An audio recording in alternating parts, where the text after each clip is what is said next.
The first thing Commander Elias Mar noticed about Queen Velara of the Thurin Empire was that she carried herself like a blade, sharp, poised, and dangerous.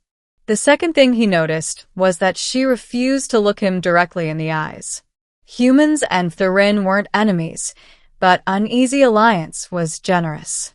Their species had met only a decade ago, and every interaction since had been wrapped in diplomacy, suspicion, and carefully chosen words.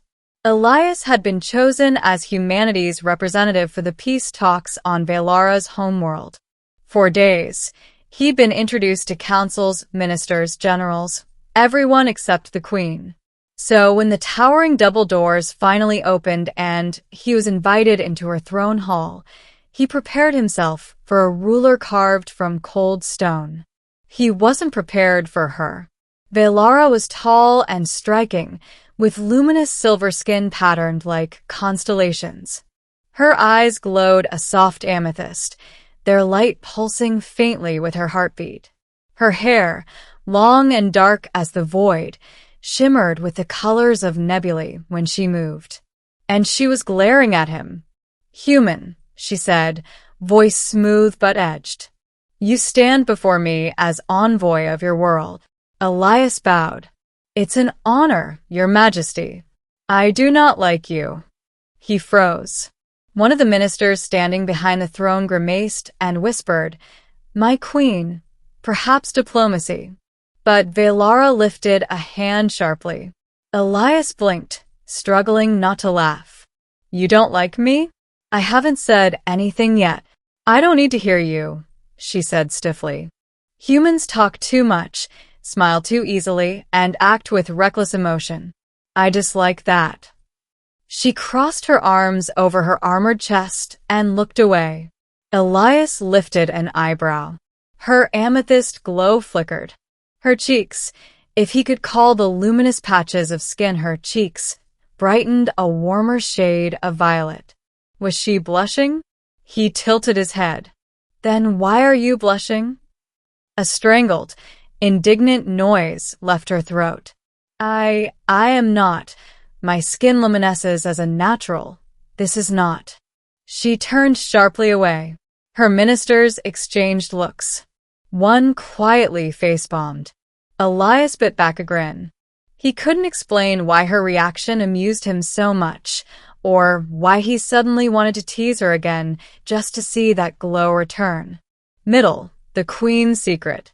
Over the next week, Elias was forced to spend increasing amounts of time with Queen Velara.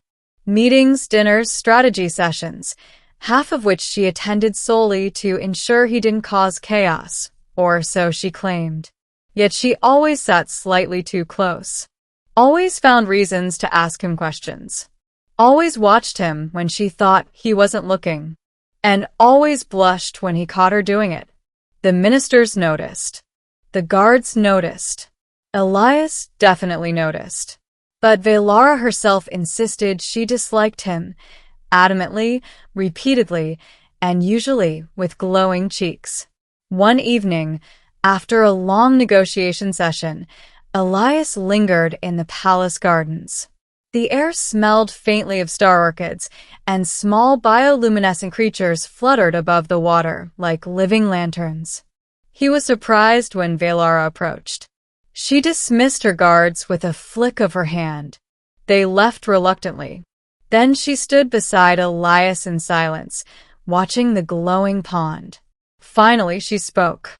"My ministers believe this alliance is essential," she said quietly, "but they do not understand my reservations." Elias glanced at her. "About humans? About you." He blinked. She clenched her fists. "You carry your emotions openly. Humans do. But my species, our emotions are dangerous." "Dangerous how?"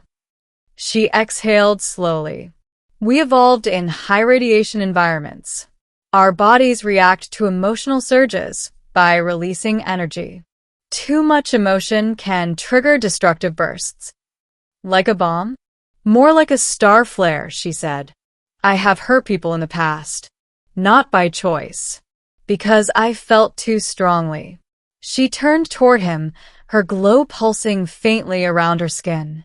That is why I cannot allow myself to grow close to anyone. Not anymore. Elias softened. And you think I'm risky? I think, she whispered, that you are the first person in years who makes my chest feel unsettled. That warmed him more than he expected. And that scares you, he said gently. It terrifies me. They stared at each other. Elias spoke softly. You don't have to be afraid of me. Her glow brightened, violet, pink, then almost white. She gasped and looked away. Do not speak softly to me like that. It is my luminescence responds. You're blushing again, he said lightly. I am not. She covered her face with both hands. Human, cease your words. He laughed. I'll consider it. But Velara didn't leave. Not that night. Not the next. Not the next. The crisis. The assassin in the hall. The peace treaty signing was scheduled for the next morning. Tension throughout the palace was thick. Not everyone wanted peace. Especially not the extremist Thurin faction, known as the Starbound Purists. Elias had heard rumors, but nothing prepared him for the attack. He and Velara were walking through one of the palace corridors after a late-night discussion when the lights flickered. A shadow detached itself from the ceiling. A purist assassin. The figure lunged directly at Velara, blade flashing. No! Elias grabbed her arm, yanking her out of the strike path. The blade sliced across his shoulder instead. He grunted, stumbling. Velara's eyes widened. Once, twice, then her glow flared violently. Elias. Her voice cracked. The assassin turned to strike again, but Velara stepped forward, hands trembling. Do not touch him. Her glow intensified. Do not touch him.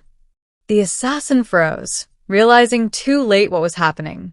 A shockwave burst outward from her, slamming the attacker into the far wall with bone-snapping force. The corridor trembled. The air sizzled. Elias shielded his eyes from the brightness. When the flare faded, the assassin was unconscious, and Velara was on her knees, shaking. Velara. He rushed to her side. She stared at him with wide, terrified eyes. I almost hurt you. I almost lost control. But you didn't, he said firmly.